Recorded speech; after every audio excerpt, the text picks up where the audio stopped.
तो book of Esper के इस एपिसोड की स्टार्टिंग में जूफेन अपने चेहरे पर एक कठोर मुस्कान लाते हुए उस फेरी के कठोर चेहरे को घूरने लगता है, जबकि उसकी लेफ्ट आई में ब्लैक थंडर फ्लेम चमक उठी। और देन जूफेन कहता है कभी कभी जिद्दी होने की कीमत चुकानी पड़ती है, और क्या तुम अब इसके लिए तैयार हो। कांपते हुए फ्लावर स्पिरिट को पसीना आ गया। उसने वैसे ही अपना सर हिलाया, उसके नीचे वैसे ही पानी इकट्ठा हो गया, मानो वो डर से पेशाब कर रही हो। और जब थंडर फ्लेम से ऐसा महसूस हुआ कि मानो विनाश निकट है, और इस समय जूफेन ने उस सोल स्पिरिट को कसकर पकड़ लिया था। और जो सिक्स प्रिंस था वो जूफेन का बहुत ज्यादा ही वफादार फैन था। और जहाँ तक तौबास की बात है, जूफेन के पास उनका ख्याल रखने के अलावा उससे कई बेहतर काम थे। और अब जो पीक रेडियंट स्टेज का जो एल्डर था वो बहुत ज्यादा ही डरने लगा था। वो इस समय मौत से डर रहा था। वो अभी भी घुटनों के बल पड़ा हुआ था और कांप रहा था एक पत्ते के जैसे। और वो अभी भी भरोसा नहीं कर पाया था कि जूफेन ने उसके 8 आदमियों को तुरंत ही मार डाला। और इस समय शायद जूफेन चला गया था। और देन उसे शायद जाते हुए उसके बैग को देखते हुए कहती है, उसने मुझे मुड़कर एक बार भी नहीं देखा। इस समय उसका मूड बहुत ज्यादा बेकार हो चुका था। वो अब डिस्पायर फील करने लगी थी, फिर होप करती, फिर शॉक्ड हो जाती, फिर दोबारा से डिस्पायर हो जाती। उसके साथ अभी ऐसा ही हो रहा था, लेकिन इस साइकिल की एंड हुई गुस्से के साथ में। शायद इसका मतलब ये है कि जूफेन जा चुका है। वैसे ही जो तौबा ल्यूफेन होता है वो कहता है, लियानर मुझे ढीला करो और मुझ पर लगी सील को हटा दो। लियानर भी कहती ठीक है। और अब लियानर को अपने भाई की दुर्दशा याद आ गई। अब वो अपने भाई की सील को खोलने के लिए दौड़ती है, जिससे कि वो उसकी युवान की को ओपन कर सके। और अब जो तौबा ल्यूफेन था वो फाइनली फ्री हो चुका था। और इधर उधर देखते हुए बूढ़े आदमी को अपनी ही दुनिया में खोया हुआ देखकर तौबा ल्यूफेन कहता है, लियानियर इस बार ये गंभीर है, हमें फादर के पास जल्दी से जाना चाहिए, हमें उनके साथ भागने की कोशिश करनी चाहिए। क्राउन प्रिंस का मैनर बर्बाद हो जाने के बाद अब जो परिणाम होंगे वो भयानक होंगे। जूफेन एक बेपरवाह राक्षस है जो चीजों को उलझा रहा है, हमें इसके लिए परेशान कर रहा है। अब हमारे पास अपने घर से भागने के अलावा और कोई रास्ता नहीं है। लियानियर कहती है, भाई आप ऐसा कैसे कह सकते हो, अगर वो ना होता तो हम दोनों को एक क्राउन प्रिंस के हाथों कष्ट उठाना पड़ता, और मैं सोच भी नहीं सकती कि उसने क्या किया है। वैसे ही तौबा ल्यूफेन भी अपना सर हिलाते हुए कहता है, हाँ जबकि उस बदमाश ने सब कुछ बर्बाद कर दिया है, उसने हमारी मदद की है, हमें इसके लिए आभारी होना चाहिए, लेकिन हमें पहले यहाँ से भागना होगा और आगे इसमें नहीं फंसना होगा। देन लियानर भी अपना सर हिलाती है और वैसे ही दोनों लोग वहाँ से उड़ जाते हैं। लेकिन उस एल्डर को वहीं छोड़ दिया था जो अभी भी इतना डरा हुआ था कि कोई एक्शंस नहीं कर रहा था। तभी वहाँ पर कोई कहता है, हाई वेनरेबल। और देन हमें किसी के चलने की आवाज सुनाई देती है। तभी एक गार्ड ने चारों ओर देखा तो वो पाता है कि एक एल्डर सदमे में अभी भी पड़ा है। उस एल्डर ने लेकिन अभी भी कोई रिएक्शन नहीं किया। देन फिर आए भरते हुए वो गार्ड चिल्लाते हुए उसके कान में कहता है, हाई वेनरेबल वो राक्षस चला गया। देन कांपते हुए वो एल्डर अपने सदमे से बाहर आया। जूफेन को कहीं नहीं देखकर उसने आह भरी और उठ खड़ा हुआ, लेकिन फिर उसे नीचे ठंड का एहसास हुआ। नीचे देखा तो एक गीला धब्बा था, और इस समय उस एल्डर ने अपने पैंट में ही पेशाब कर मारी थी। और ये देखकर जो वो गार्ड था वो हंसने लगता है, लेकिन जो वो एल्डर होता है वो गुस्सा हो जाता है। और उस एल्डर की तीखी नजर ने उस गार्ड के फेस पर जो मुस्कान थी उसे हटा दिया। और देन वैसे ही वो एल्डर कहता है, क्या वो आदमी चला गया। देन वो गार्ड कहता है, हाँ काफी समय पहले चला गया वो। देन वो एल्डर दोबारा से कहता है उस गार्ड से, कितने मिनट। देन वो गार्ड भी कहता है 15 मिनट हो गए लगभग। वैसे ही वो एल्डर आंखों को सिकोड़ते हुए उस गार्ड से कहता है, तुमने मुझे जगाया क्यों नहीं। देन वैसे ही वो गार्ड कहता है, क्योंकि तौबा भाई बहन, और ये कहकर रुक जाता है। वैसे ही आवाज आती है बैम की। उस गार्ड की बात बीच में ही रुक गई और उस एल्डर ने उसने अपने पाल्म से उस पर अटैक कर दिया था, और अब वो मर चुका था। इधर उधर देखते हुए उस एल्डर की आंखें कठोर हो गई। और देन इधर उधर देखने के बाद कहता है, अरे मूर्ख, क्या तुम्हें लगता है कि ये सब कुछ देखने के बाद भी तुम जिंदा रह पाओगे। उस एल्डर की नजरें इधर उधर घूमी और यह देखकर कि आसपास कोई नहीं है। देन तभी वो अपनी अंगूठी से एक नई पैंट निकालता है, अपनी पुरानी पैंट को बदल लेता है। देन फिर वो क्राउन प्रिंस के पास पहुंचा, और क्राउन प्रिंस के पास पहुंचने के बाद कहता है, योर हाइनेस क्या हुआ, ये लो ये हीलिंग पिल है। देन वैसे ही जो क्राउन प्रिंस होता है वो कहता है, नहीं। क्राउन प्रिंस की आंखें ट्रेड से चमक उठी और अपने दांतों से लड़खड़ाते हुए बोला, मुझे एल्डर हु के पास ले चलो, मैं चाहता हूँ कि वो बदला ले। देन जो एल्डर होता है वो अपना सिर झुकाकर कहता है, ठीक है मैं समझ गया। देन वैसे ही वो प्रिंस को पकड़ता है और वहाँ से चला जाता है। और अब यहीं पे सीन कट होता है। हमें एक कैपिटल में व्हाइट कोर्टयार्ड को दिखाया जाता है, और उसी कैपिटल में एक शेर की बहुत बड़ी मूर्ति लगी हुई थी, जिस पर सम्मान और वफादारी के शब्द लिखे हुए थे। और गेट के ऊपर तौबा मैनर लिखा हुआ था, और उस गेट के अपोजिट जो हवा बह रही थी वो ठंडी और कड़वी थी, कैपिटल की धूल के साथ एक उदास वातावरण लेकर आ रही थी। और उस मैनर के अंदर दो लोग सीधे बैठे हुए थे, क्वांग रोन के फॉर्मर कमांडर और इंपीरियल ट्यूटर वो टियामू। और तौबा टियानसिन के बौवे सिकोड़ते हुए झिझकते हुए अपने पैरों पे खड़े होते हुए कहते हैं, गार्ड्स 8 वुल्फ वार्डन्स को बुलाओ, मैं खुद क्राउन प्रिंस मैनर जा रहा हूँ। लेकिन वैसे ही हैन टीमू कहता है, रुक जाओ ब्रदर तौबा, आप इसे और आगे बढ़ने नहीं दे सकते। लेकिन वैसे ही जो तोबा टियानसिन होता है वो चिल्लाते हुए कहता है, ब्रदर लियू फेन मेरा इकलौता बेटा है जो अब क्राउन प्रिंस के जागीर में फंस गया है। जब हाइनेस कुछ भी करने के लिए सक्षम है तो मैं कैसे शांत रह सकता हूँ। वैसे ही हैन टीमू कहता है, चाहे आप जितने भी बेचैन क्यों ना हो, आप शहर के गार्डों के साथ नहीं जा सकते, और वो भी क्राउन प्रिंस के खिलाफ। और उसी समय आपको देशद्रोही मान लिया जाएगा, कोई भी आपको नहीं बचा सकता। मान लीजिए अगर आप सभी लोगों को जुटा भी लेते हैं तो क्या होगा, अब आप गार्ड्स के कैप्टन हैं, ना कि कमांडर तोबा जो कि लाखों लोगों का नेता था। कमांडर तोबा का घर लाखों एक्सपर्ट से भरा हुआ है और 9 वेनरेबल्स जो अपार शक्ति के हैं, अगर आप चले भी गए तो भी कोई फर्क नहीं पड़ेगा। तो फिर आखिरकार इसका मतलब ही क्या।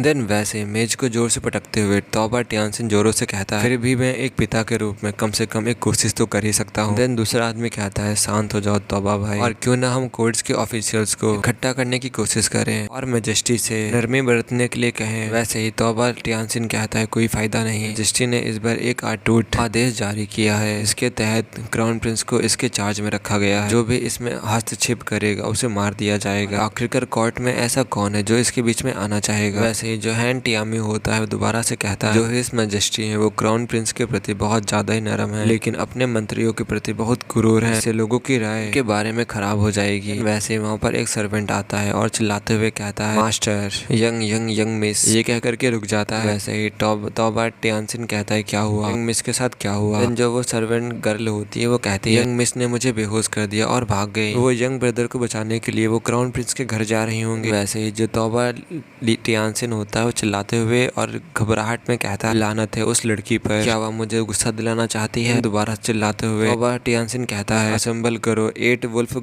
वार्डन्स को, क्राउन प्रिंस के घर को घेर लो। वैसे ही हैन टियामू कहता है, भाई तोबा आपको शांत रहना होगा। वैसे ही टियानसिन कहता है, नहीं इस बार नहीं, कम से कम उन दोनों बच्चों को भगा दूंगा, सारा दोस्त मैं अपने ऊपर ले लूंगा। और इस समय तोबा टियानसिन ने अपना मन बना लिया था। वैसे ही आ बढ़ते हुए हैन टियामू ने उसके पीछे चिल्लाते हुए कहा, तोबा टियानसिन क्या सच में तुम अपनी सारी उपलब्धियां बर्बाद करने की योजना बना रहे हो, क्या तुम कोंगरान के लिए अपराधी बनने जा रहे हो। ये सुनकर तोबा टियानसिन कांप उठा, लेकिन उसकी आंखें दृढ़ थी। देन तोबा टियानसिन कहता है, कोंगरान के कमांडर के रूप में मैंने अपने देश के लिए जीवन भर लड़ाई की है, कभी भी उसके साथ विश्वासघात नहीं किया है और कभी नहीं करूंगा। और चाहे हिज मैजेस्टी मुझे कितना ही त्याग दे, लेकिन मैं एक पिता हूँ, मैं कैसे ही अपने बच्चों को न्यायपूर्ण अपराध सहते हुए देख सकता हूँ। और हान टियामू आज मुझे अपने अपराधों के लिए दोषी ठहराया जा सकता है और मुझे ये जानकर कोई भी पछतावा नहीं होगा, मैंने अपने बच्चों के लिए वह सब कुछ किया जो मैं कर सकता था। ये कहकर तोबा टियानसिन जल्दी ही चला गया और अब जो हान टियामू था वो भी उसका पीछा करने लगता है। अब हमें मैनर के आउटसाइड दिखाया जाता है। 8 वुल्फ वार्डन्स गैदर हो चुके थे। देन जो वो वार्डन्स होते हैं चिल्लाते हुए कहते हैं, कमांडर सभी लोग यहाँ पर आ चुके हैं और अब बस हम आपके ऑर्डर का इंतजार कर रहे हैं। देन तोबा टियानसिन कहता है, हम मार्च करेंगे। वो लोग भी कहते हैं, yes sir. Then 8 wolf warden झुके, उनकी आंखों में खुशी नाच रही थी। पिछले 8 साल अशांति में बीते थे, शायद ही कभी लड़ाई हुई हो, और अब वो क्राउन प्रिंस के खिलाफ जाकर खुलकर बोलने वाले, फिर भी वे अभी भी खुश थे और कमांडर के अधीन काम करना उनके लिए सम्मान की बात थी। देन वैसे ही हैन कहता है, रुको तोबा टियानसिन। टियामू ने उसे पकड़ लिया, उसे रोकते हुए तोबा टियानसिन ने पीछे मुड़कर भी नहीं देखा और कहता है, मेरा मन बन चुका है। वैसे ही हान भी कहता है, मैं तुम्हें प्रभावित करने की कोशिश नहीं कर रहा हूँ, मैं तुम्हारे साथ आना चाहता हूँ, पुराने दोस्त, और अगर मैं हिज मैजेस्टी को जाने देने के लिए मना लूँ तो बहुत अच्छा हो, और अगर वो नहीं मानते हैं तो मैं तुम्हारे साथ गद्दार कहलाने के लिए तैयार हूँ। देन वैसे ही कांपते हुए तोबा टियानसिन हंसने लगते हैं और कहते हैं, अच्छा। और दिन दोबारा से हंसने लगते हैं और दिन वैसे ही कहते हैं, ना आगे बढ़ो और अपने अपने उत्साह को बढ़ाओ। फिर भी 2 कदम चलने के बाद इंपीरियल प्लेस का गार्ड उनके सामने आ जाता है, जिसे देखकर वो सभी लोग चौंक उठे थे। वैसे ही जो तोबा टियानसिन होता है वो अपने मन में कहता है, इस मैजेस्टी को पता चल गया कि हम लोग यहाँ पर आ रहे हैं, और क्या उन्होंने हमें रोकने के लिए यहाँ पर पहले से किसी को भेज दिया। तोबा टियानसिन और बाकी सभी लोग तनाव में थे, और अगर ये एम्परर का आदेश है उनके सामने उनका रास्ता रोकने के लिए एक विशाल सेना होनी चाहिए थी। लेकिन वास्तव में जो इंपीरियल गार्ड थे वो उनके पास गए और उन्हें देखकर घबरा गए। मदन घबराते हुए कहता है, कमांडर तोबा अब वास्तव में बहुत ज्यादा ही बुद्धिमान हो, सही में एम्पायर के गॉड ऑफ वॉर हो। जब आपको पता चला कि ये इंपीरियल पैलेस खतरे में है तो आप लोगों को लेकर यहाँ सहायता के लिए आ गए। जब तोबा टियानसिन और बाकी लोग सुनते हैं तो वो लोग कहते हैं, क्या इंपीरियल पैलेस खतरे में है। ये सुनकर वो सभी लोग तंग रह गए थे। हाफते हुए जो इंपीरियल पैलेस का गार्ड होता है वो भी कहता है डरते हुए, हाँ जो 6 प्रिंस थे वो अपने साथ में एक यूथ को लेकर इंपीरियल पैलेस में घुस आए थे, उसे कोई भी नहीं रोक पाया था। वो लगभग हिज मैजेस्टी के चैम्बर में पहुंच चुका था और अब इंपीरियल गार्ड्स की जो लहर थी इंपीरियल पैलेस के गेट से बाहर निकलने लगी। लेकिन रंबलिंग वाले एक्सप्लोजन के वजह वजह से वे अपने पूर्व अस्तित्व के टुकड़ों के साथ उड़ गए। लगातार खून की बौछारों के साथ इसने हजारों सैनिकों के अंधेरे और क्रूर अंत को मार्क किया।